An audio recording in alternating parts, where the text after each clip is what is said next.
dzisiejszym odcinku wyruszymy tuk-tukiem na tak zwaną Silk Island, czyli Jedwabną Wyspę, położoną niedaleko Phnom Penh.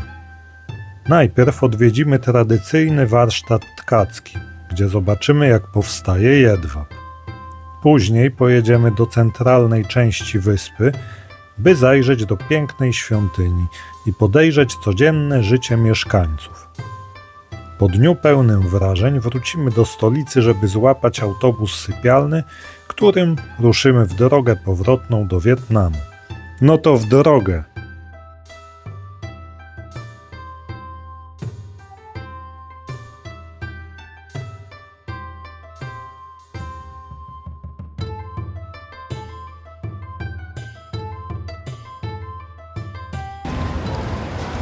Idziemy szukać agencji podróży, takiej lokalnych podróży,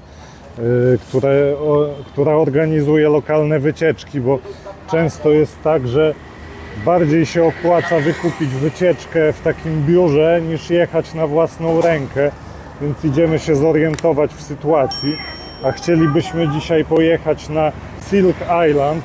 To jest taka wysepka tu w pobliżu Phnom Penh, gdzie produkują jedwab i chcemy zobaczyć. Tak. No tak, to jedwabniki produkują jedwab, no ale chodzi o sam fakt, o to, w jaki sposób cały proces produkcji wygląda takich szalików i innych wyrobów z jedwabiu.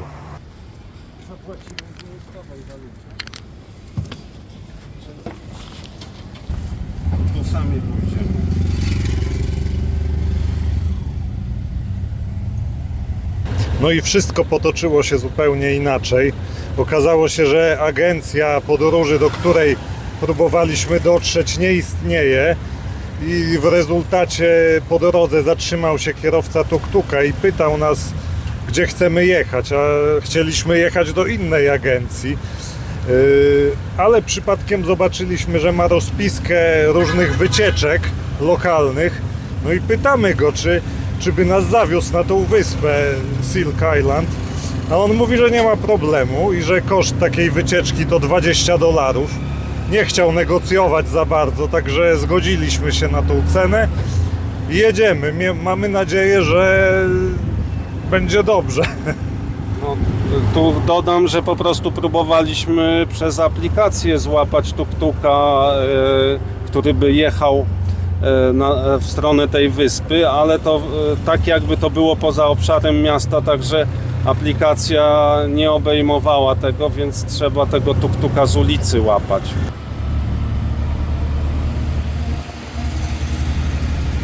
Jesteśmy już na przystani, czekamy na wjazd na prom. Za chwilę będziemy przepływać Mekong.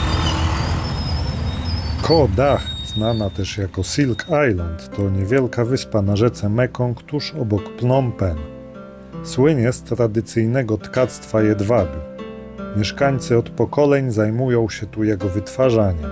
Od hodowli jedwabników, przez farbowanie nici, aż po ręczne tkanie na drewnianych krosnach. To jedno z niewielu miejsc w Kambodży, gdzie można zobaczyć ten proces na żywo.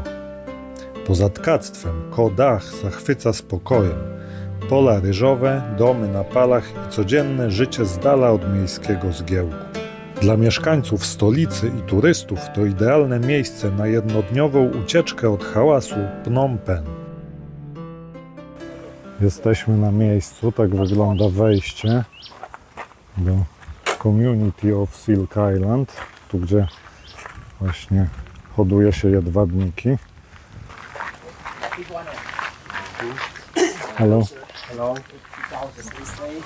Before we walk to visit inside, let me say welcome to the Silk Island. You know, here we call it Silk Island because one of this island is very famous for the silk product. In here we have one place that we raise the worm, silkworm. So then you also can see the people that they weaving, that they make a beautiful product, that they make a beautiful scarf and skirt. But those is all made by hand, not by machine. let me tell you step by step to make you understand well. This is all the moth, or that they call butterfly, easy to understand. But I mean, all the butterfly that stay here, they are male and female. But you know, when they start mating, they spend around 12 hours together. And after 12 hours later, the big female butterfly start to laying eggs. See the little yellow right here? This is all the eggs. After laying eggs, both of male and female butterfly die. Total they live only 4 days. That's it. We keep the eggs around a week, 7 days, and then the eggs start and hatch to become the small worm, something like this one. But I mean, this one, you know, from the egg to be this one, it already get 12 days old. So then we start to feed them by the mulberry tree. And after they eat more than that, until 29 days. So one of this worm that they grow big like this one. It's this one. That's the big one, right? 29 days. When the worm that they become big like this one, the food that we have to feed them is a lot. 5 times to 7 times a day. They just only eat, wake up, poop, and then eat again. Until 30 days, all of this worm, it's become yellow like this. Can you see the yellow one right here? When the worm they have become yellow like this, or the silkworm, they stop eating. Then we take them from there, put them together on the branch of a tree like this. So then worms start to spinning to make of this cocoon. But you know, they spend to make the whole cocoon like this just only 1 day, not too long. It take to make it in 1 day. When the worm that they make a lot of this cocoon, if we need to get the next generation of the silkworm, 20% of this cocoon with the worm in, we keep to get the next generation, to get the back of the butterfly. But the way that we kill the worm, it's easy. We just take the whole cocoon with the worm in, put under the sun to dry it. 1 day or 2 days, worm die. So then we can take up this cocoon to boiling, put in the hot water. That it's easy to get the silk, because silk coming from here. One cocoon like this can get 2 different quality of silk. Have 2 layers. We get from the outside and inside. But you know, one that I take it from outside from here, no good. This is we call raw silk. One that I take it from the inside, this is the good quality, it's the best one. And Cambodia silk, you need to remember, yellow, it is natural. If we need to make something different, we take it and dye it. Dyeing to make different color. Silk coming from China, it is white. Only Cambodia, yellow. Yellow. Yes. And one small of this cocoon can get 500 meter long. Okay. Follow me please.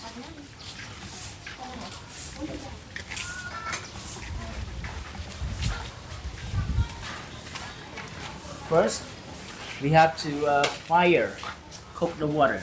So when the water is getting hot, so then we go to take 20 to 30 cocoon from there, put them together in the hot water. So then one of the lady came here, then they start to get the silk from this. But you know, first when they start, they're gonna start it by hand because the water too hot. So then they use one of the eggplant leaf. They use the leaf to catch the thread. See, stick up the fiber from that, and then take it out from this and twist it together. Throw it into the little hole, roll on this, connect to the spinning wheel, then it start to spinning. Can you see? This is the way that we get the silk from the cocoon, but it's all done by hand. Worm is still inside, but you know, when the silk is get finished from the cocoon, then you can see the dead worm in there. But those worm you also can eat. But people also eat it. Before they have to take it and fry it. Deep fries, put a little bit of garlic or chili. Ooh, it's very yummy. It's more protein. You can feel it. This is the low quality one that we take it from outside. You can touch. Raw, rough. You can touch this one. That's the best quality of silk, right? that the good quality. But I mean for this one, it has been dyed. Dyed, I mean change the color. Yes. Because the natural color, it is yellow. After we dye the colors, then we take a vessel, go to spinning with the bicycle wheel.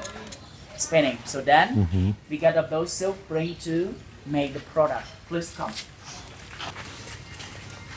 Look, this is make a beautiful of the fabric. But you know the fabric can be made like clothes, can be made like a dress. But I can say like this to make a skirt.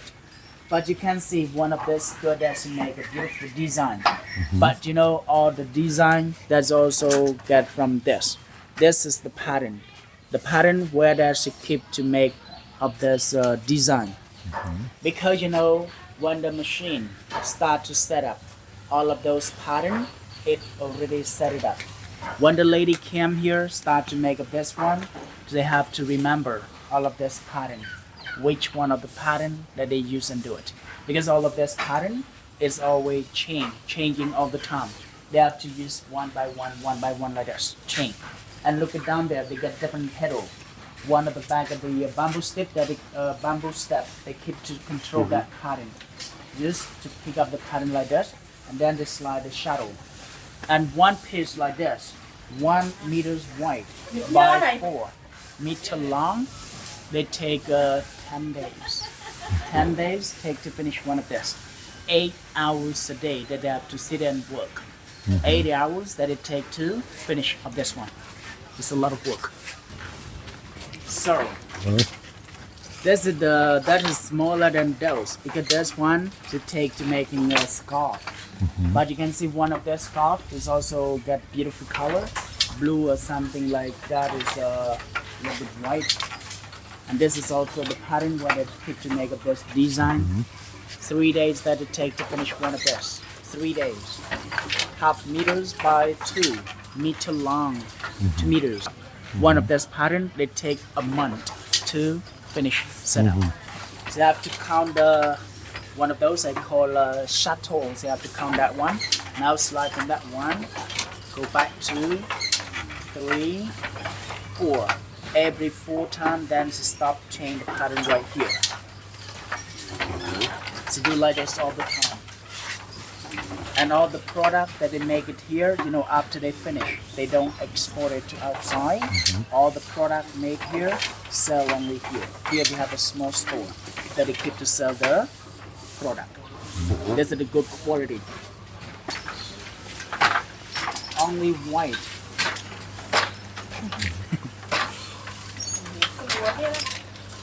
Here's the Chị miếng phụ hai. photo that is beautiful.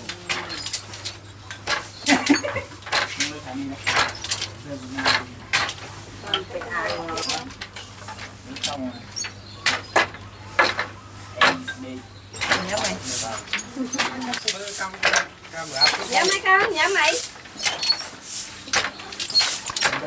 Happy those design.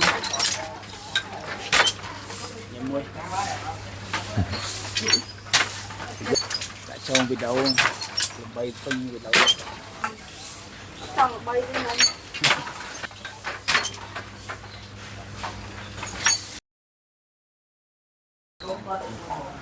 Tu oczywiście na końcu można sobie kupić jakieś pamiątki. Oczywiście w formie jedwabnych chust i obrusów.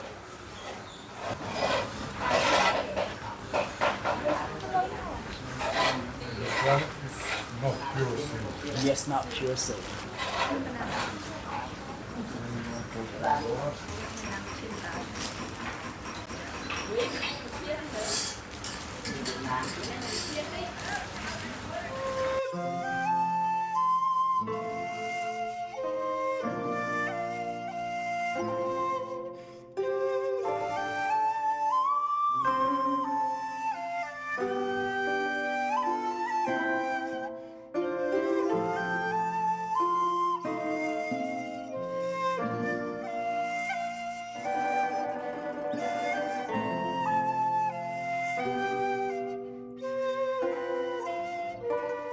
Jesteśmy przed wejściem do pagody.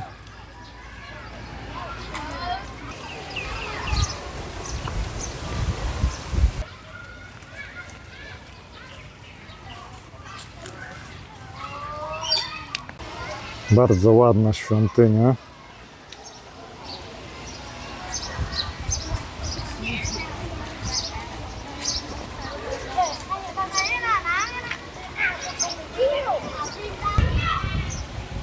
Tuż obok znajduje się też szkoła.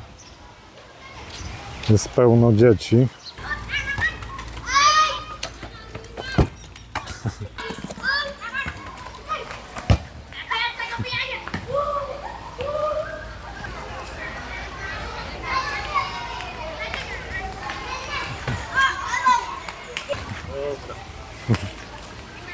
Jak ci poszło?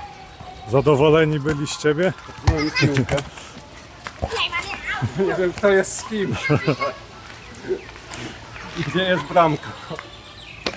A tam jest bramka z klapką.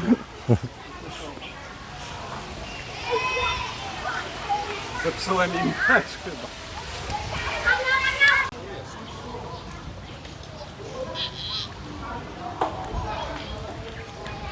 Mi się podoba właśnie, że to jest normalne życie się toczy.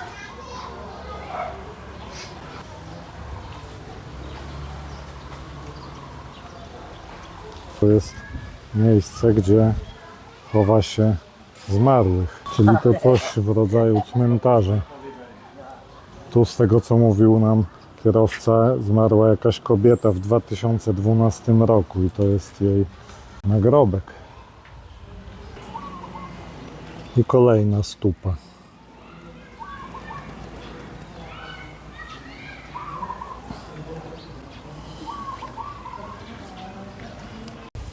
Nie wiemy, co to przedstawia, ale takie jest dosyć przerażające. Tu widać, jak sęp kogoś zjada. Czyli pewnie to... Demon jakiś jest, to nie jest chyba człowiek. Rzeczywiście, to nie jest człowiek, to jakiś demon.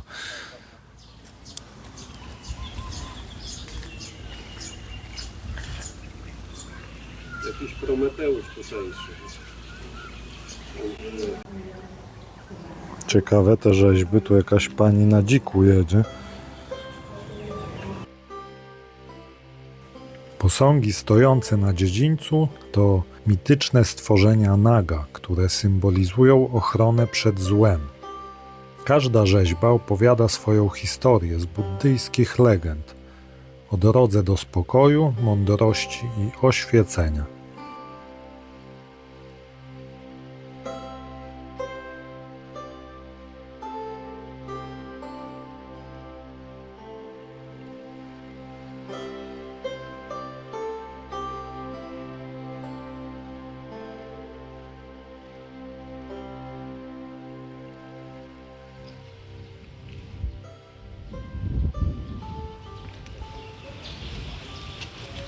This called has a wind.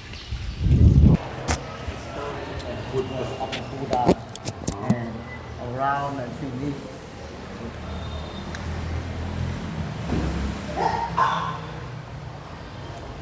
Czyli tu dookoła i na suficie malowidła dotyczące życia Buddy.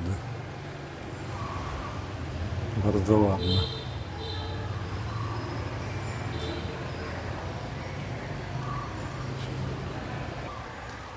Jakiś bęben modlitewny.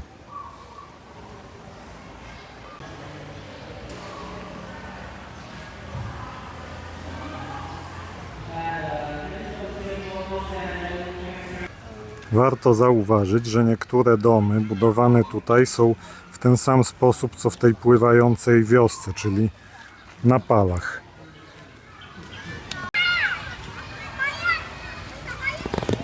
Chyba dzieci mają przerwę. Tak wygląda przerwa w szkole w Kambodży.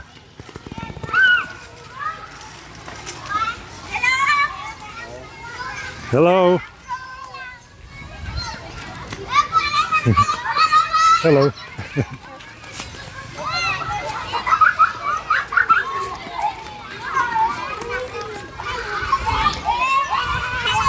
Hello. Hello. Hi. Hello. Hi. Hello.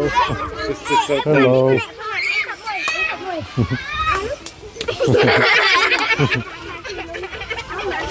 Bardzo wesołe dzieci, fajne, kontaktowe. Jest naprawdę przyjacielska atmosfera tutaj. Hello.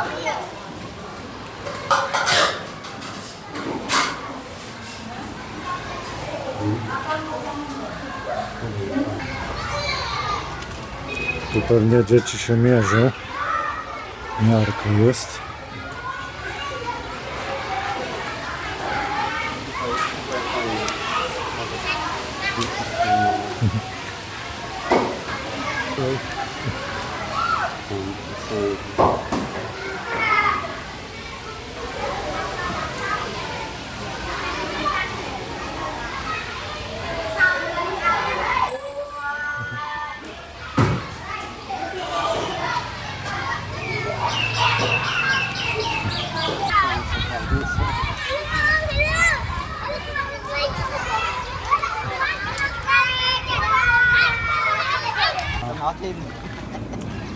Local team.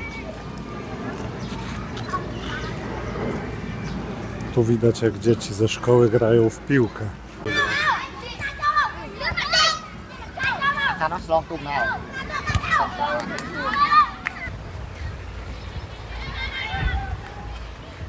Tam w oddali widać Phnom Penh, te wysokie wieżowce, a tu jest prowincja. Trzcina cukrowa i banany. Tam jeszcze jakaś świątynia jest.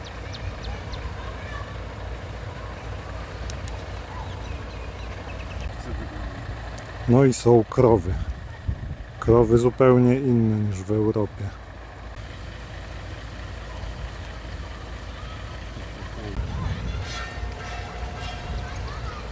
Już chyba dzwonek na lekcji.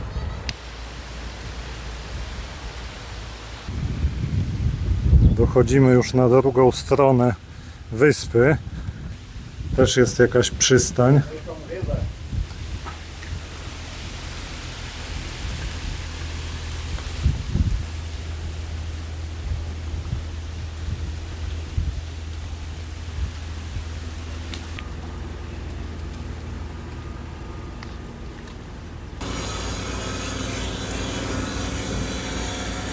Tutaj w tym porcie naprawiają statki.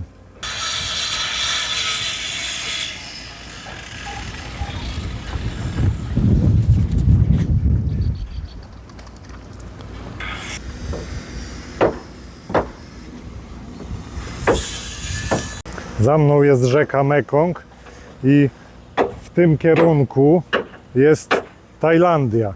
I stąd się płynie z Tajlandii, a w tamtym kierunku, jak się popłynie, to jest już Wietnam.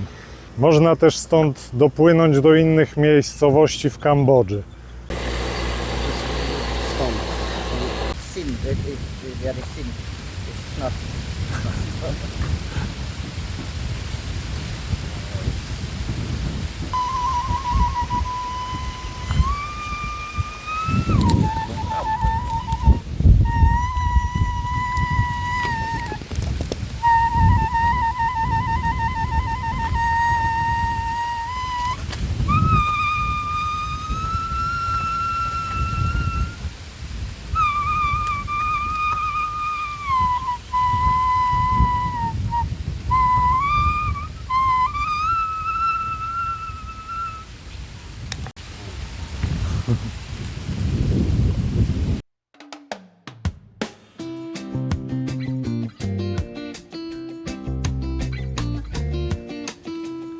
W tym momencie chciałbym bardzo podziękować naszemu kierowcy tuk-tuka za świetną wycieczkę i super atmosferę przez cały dzień.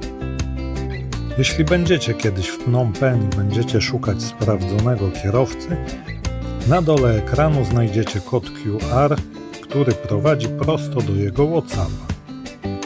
Namiary na niego zostawiam też w przypiętym komentarzu pod filmem. A my tymczasem kontynuujemy naszą podróż i wracamy do Phnom Penh.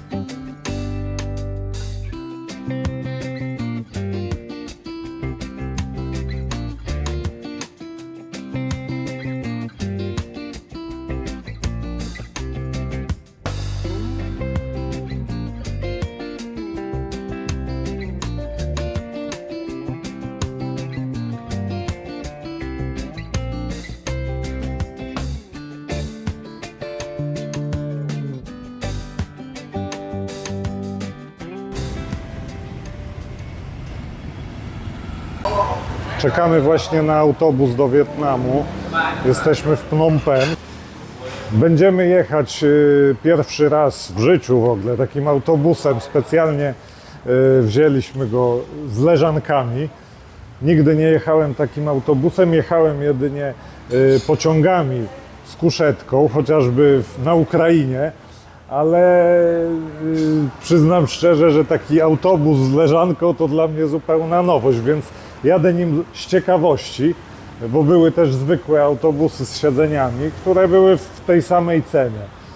Autobus będzie jechał około 7 godzin, no i mam nadzieję, że będzie to ciekawa relacja z takiego autobusu. Zobaczymy.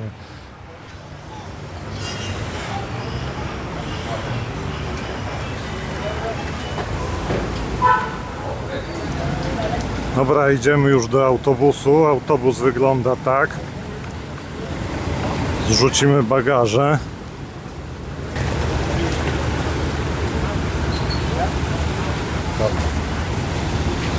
Który numer to jest? Jak to ogarnąć? Który numer? C2D? D2D. Przed autobusem nie robimy. A, buty zdjąć.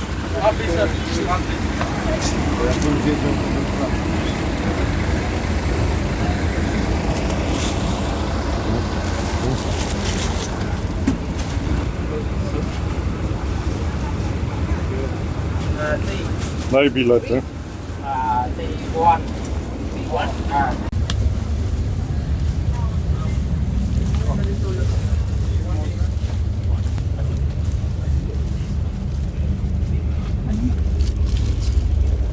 Dobra, no więc wygląda to tak. Ogólnie. Każdy ma swoje takie siedzisko, leżysko, legowisko. Czy to będzie wygodniejsze niż siedzenie? Nie wiem, ja się prawie mieszczę. Rafał się nie mieści. Jak dla mnie jest na pewno wygodniej niż na takich zwykłych siedzeniach. Można sobie w razie czego, jak ktoś ma za długie nogi, to nawet wyciągnąć tutaj. Także nie jest źle. Niby jest jakiś telewizorek, ale to przecież nie będziemy tego oglądać. Woda. Zobaczcie, tutaj jest nawet USB, ale takie. A ja akurat mam kabel na USB-C tylko i niestety nie będę mógł się podładować. Tak, ktoś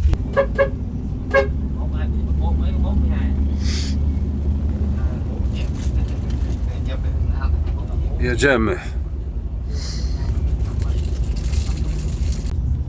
No i opuszczamy Phnom Penh i Kambodżę.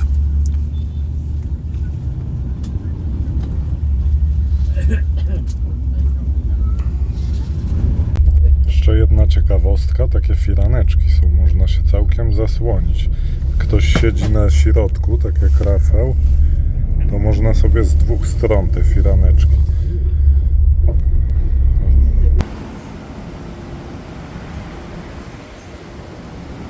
Wybiegliśmy z autobusu na 5-minutowym postoju. Udało się zdążyć do toalety i złapać jakiegoś kurczaka, bo tylko dzięki temu, że przy samym autobusie był i jakąś bułę. Natomiast no, jest zdecydowanie za mało czasu, żeby kupić coś do jedzenia tam. Także to co było, trzeba było brać. Napoju już nie zdążyliśmy ogarnąć. Na szczęście mamy wodę ze sobą i możemy jechać dalej. Dobre, pikantne.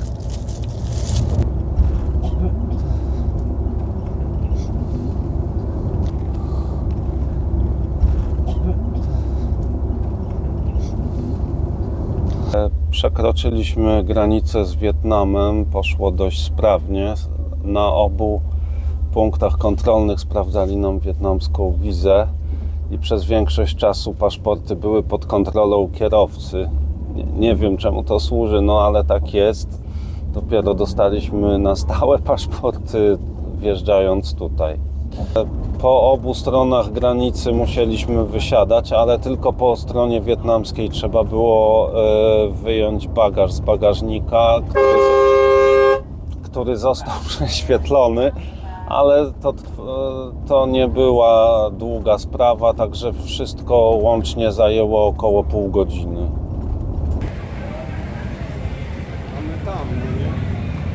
Nie, nasza jest tam. Po długiej podróży dotarliśmy do Ho Chi Minh i już zameldowaliśmy się nawet w hostelu. Zaraz Wam pokażę, jak wygląda hostel. Mieszkamy właśnie na tej małej uliczce. Jest dziwnie, bo chodźcie zresztą, zaraz Wam pokażę. Bo do hostelu właściwie wchodzi się przez restaurację i na początku nie mogliśmy w ogóle tego znaleźć. Także wchodzimy do środka restauracji. No i tu wysiadamy z windy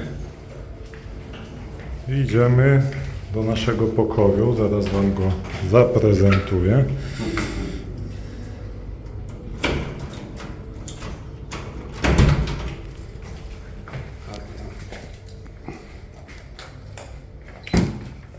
Proszę bardzo. Bez okna? Nie ma okna. W ogóle taki specyficzny zapach jest. Trochę nie wiem, jakby pleśń, czy jakiś może środek do czyszczenia. O, tutaj są łóżka. Jest lodóweczka, nawet telewizor jest. Co ciekawe, tutaj w kącie są maski w razie pożaru, żeby założyć. O. I tutaj jest zlew i taka nieduża łazienka. Oczywiście też z prysznicem takim na podłogę. Łazienka. No, tu już jest ściana. Także nieduży pokoik, ale też nie jakiś bardzo drogi, bo kosztował $18 za nas dwóch i w cenie jest wliczone śniadanie. A jakie śniadanie, to się okaże jutro rano, ale z tego co czytaliśmy opinie, powinno być w miarę dobre. W następnym odcinku ponownie zwiedzamy Ho Chi Minh, ale tym razem pokażemy zupełnie inne, fascynujące miejsca w mieście. Najpierw przeniesiemy się do nowego hotelu i zobaczymy, jak wygląda nasz kolejny punkt wypadowy. Następnie odwiedzimy Landmark 81, najwyższy budynek w Wietnamie, i będziemy podziwiać niesamowity widok na całe miasto. Na koniec wyruszymy do tętniącego życiem Chinatown, gdzie odkryjemy piękną pagodę Tien Hau, pełną kadzideł, kolorów i lokalnej atmosfery. Jeśli podobał Ci się ten odcinek, zostaw łapkę w górę i zasubskrybuj, żeby nie przegapić kolejnych. Do zobaczenia w kolejnym odcinku.